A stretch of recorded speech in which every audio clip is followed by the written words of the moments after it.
என் கிச்சனில் ரொம்ப நாளாகவே இந்த ஸ்பூன் ஸ்டாண்ட் வந்து ஒரு மாதிரி கிளம்ஸியாக இரிட்டேட்டிங்காக இருந்துகிட்டே இருந்தது. இனிஷியலி ஐ தாட் புதுசாக ஒரு ஸ்பூன் ஸ்டாண்ட் வாங்கிட்டு இதெல்லாமே அரேஞ்ச் பண்ணிடலாம் அப்படின்னு.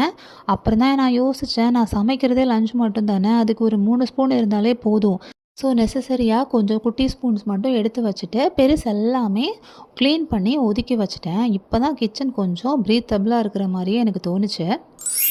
தென் இன்னைக்கு நான் ரொம்ப சந்தோஷமாக ஹாப்பியாக ஒரு வெட்டிங் அட்டெண்ட் பண்ணேன். என்னோடய க்ளோஸ் ஃப்ரெண்டோட தம்பி அவன்.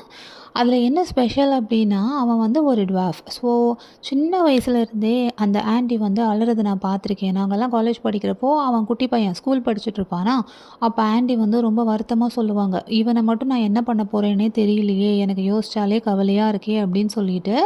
தென் அவனை டிப்ளமோ எலக்ட்ரிக்கல் இன்ஜினியரிங் படிக்க வச்சாங்க. அவனுக்கு ஒரு எலக்ட்ரிக்கல் ஷாப் எல்லாமே ரெடி பண்ணி கொடுத்தாங்க. பட் ஸ்டில் அவன் பெங்களூரில் ஒரு கம்பெனியில் தான் ஒர்க் பண்ணிகிட்ருக்கான். இன்றைக்கி அவனுக்கே மேரேஜ்.